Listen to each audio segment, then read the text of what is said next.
సరే లక్ష్మీబాయి, నేను లోయలో పడకుండా కాపాడి నువ్వు నాకు చాలా పెద్ద ఉపకారమే చేశావు. నేను నీ స్నేహాన్ని సదా అంగీకరిస్తున్నాను.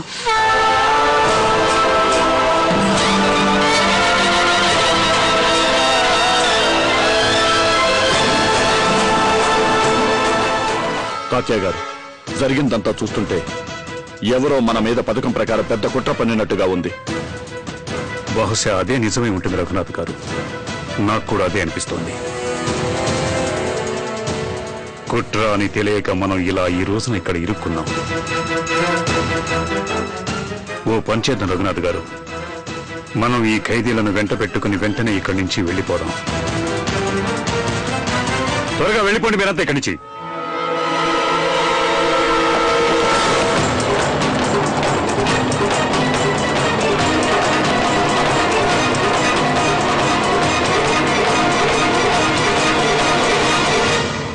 ఇక నుంచి మనం స్నేహితులం.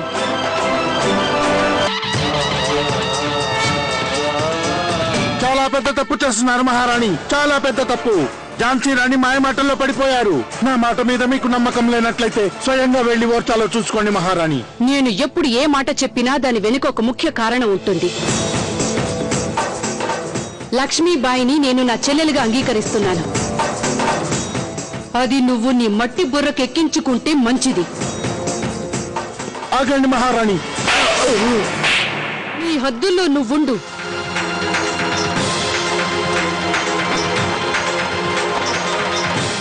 సేనాపతి, వీణ్ణి బంధించండి. సైనికులారా,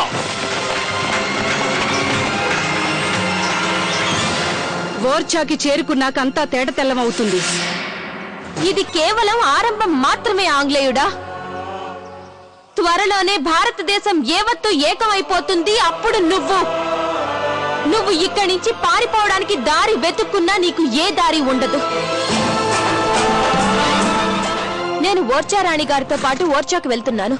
మీరు ఝాన్సీకి వెళ్లి అక్కడి ప్రజలకి ఓర్చాకి ఝాన్సీ రాజ్యాలకి మధ్య మైత్రి కుదిరిన శుభవార్త తెలియజేయండి. మహారాణి గారు, మీరు నమ్ముతున్నారా ఎన్నో ఏళ్లుగా సాగుతున్న శత్రుత్వం ఒక క్షణంలో ముగిసిపోతుందని? మీరిలా అనుకోవడం సమంజసమే మంత్రి గారు. కానీ నేను మన మాతృభూమి కోసం ఎన్నోసార్లు ఇలా అపాయంలో తలదూర్చాను. నేను భగవంతుణ్ణి వేడుకుంటుందల్లా తాత్య గారు, రఘునాథ్ గారు ఓర్చాలో కాదు, ఝాన్సీలో ఉండాలని. ఆంగ్లేయులు, మీకు ధైర్యం ఉంటే నన్ను ఈ బంధాల నుంచి విడిపించి చూడండి. అప్పుడు తెలుస్తుందిరా తాత్య అంటే ఏమిటో. నా భారతీయుల గుండె ధైర్యం ఏమిటో నీకు తెలుస్తుందిరా ఆంగ్లేయులు. రండిరా. ఓర్చా మహారాణి చెండి రానికి, మహారాణి లక్ష్మీబాయికి. తాత్య గారు, రఘునాథ్ గారు ఓర్చాలో ఉన్నారా? అవును. ఓరి భగవంతుడా, తాత్య రఘునాథులకి వాళ్ళ మహారాణి నిర్బంధంలో ఉన్నారని తెలిసాక కూడా ఇంకా ఇక్కడెందుకుంటారు? ఆ సమయంలో నేను ఝాన్సీలో ఉండుంటే నేను కూడా ఓర్చాకే వెళ్లేవాడిని. నాకేం అర్థం కాలేదు మూడో పంతు గారు. మహారాణి గారిని బంధించగల ధైర్యం ఎవరికి ఉంది? పైగా లాంటి వర్తమానం కూడా ఏదీ లేదే. ఏమీ లేదా? అయితే మరి మామను మహారాణి లక్ష్మీబాయి గారు చండీ మహారాణి గారితో కలిసి ఓర్చాకి వెళ్లారు. ఓరు దేవుడా. ఓర్చా మహారాణి అయిన ఈ చండీ రాణి ఝాన్సీ మహారాణి లక్ష్మీబాయిని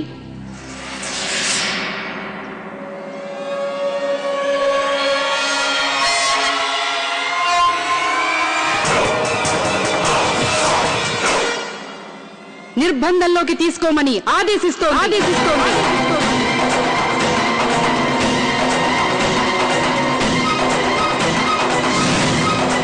ఈవిడికి సంకెళ్లు వేయండి. ఈవిడ గొలుసులతో బంధించబడి ఉంటే నాకు చూడాలను.